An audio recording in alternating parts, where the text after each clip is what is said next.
நீங்கள் தீர்த்தத்தில் நீராடிட்டு வெளியில் வந்ததுக்கு அப்புறமேட்டு பார்த்தீங்க அப்படின்னா வந்துட்டு உடை மாற்றும் அறை அப்படின்ற மாதிரி இருக்கும். இப்போ வந்து நம்ம எதை பற்றி பேசிகிட்டு இருக்கோம்னு தெரியலன்னா, நம்ம ராமேஸ்வரத்தில் வந்துட்டு டிராவல் விளாகை பற்றி தான் பேசிகிட்டு இருக்கோம். இங்கே வந்து நீங்கள் என்னென்ன பண்ணணும் அப்படிங்கிறது ரொம்ப டீட்டெயிலாக சொல்லிட்டு இருக்கோம். ஸோ இதுக்கு முன்னாடி போட்ட வீடியோலாம் நீங்கள் பார்த்துட்டு வந்தீங்கன்னா தான் இந்த வீடியோ புரியும். ஸோ முன்னாடி போட்ட வீடியோலாம் பார்த்துட்டு வந்துருங்க. 22 தீர்த்தத்திலையும் நீராடிட்டு வெளியில் வந்ததுக்கு அப்புறமேட்டு டேரெக்டாக வந்துட்டு உடை மாற்றும் அறைக்கு போங்க. பெண்கள் இருந்தாங்க அப்படின்னா அவங்களுக்கு தனியாக அறையை கொடுத்துருக்காங்க. ஆண்கள் இருந்தால் அறை கிடையாது. மாற்றிட்டு நீங்கள் வெளியில் வந்தோடனே கோயில் செல்லும் வழி அப்படின்னு இருக்கும், சாமி தரிசனத்துக்காக செல்கிற வழின்னு இருக்கும். நீங்கள் அது வழியாக போனீங்க அப்படின்னா டேரெக்டாக வந்து சிவனை தான் பார்க்க போவீங்க, மூலவர் தான் பார்க்க போவீங்க.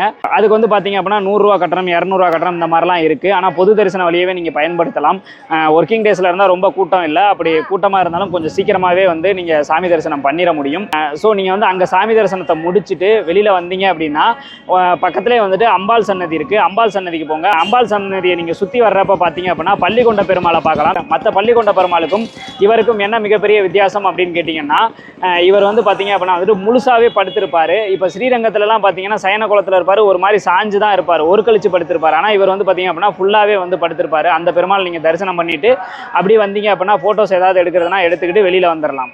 இதுக்கப்புறம் தான் முக்கியமான விஷயம்லாம் இருக்குது. இது வரைக்கும் வந்து எல்லாருமே சொல்கிறது தான். நீங்கள் வந்து ராமேஸ்வரத்தில் எங்கெங்கே சுற்றி பார்க்கணும் அப்படின்றத சொல்ல போகிறோம். அதே மாதிரி பார்த்தீங்க அப்படின்னா வந்துட்டு இப்போ நாங்கள் வந்து ஒரு நாளில் வந்து இவ்வளோ தான் எக்ஸ்ப்ளோர் பண்ணியிருக்கோம். இதுக்கப்புறமேட்டு வந்து நம்ம நைட்டு ஸ்டே பண்ண போகிறோம், ரூம் எவ்வளோக்கு எடுக்க போகிறோம், அடுத்தது நாளைக்கு காலையில் எங்கெங்கே சுற்றி பார்க்க போகிறோம் அப்படின்றத அடுத்த வீடியோவில் சொல்கிறேன். மறக்காம நம்ம சேனலை சப்ஸ்கிரைப் பண்ணி வச்சுக்கோங்க.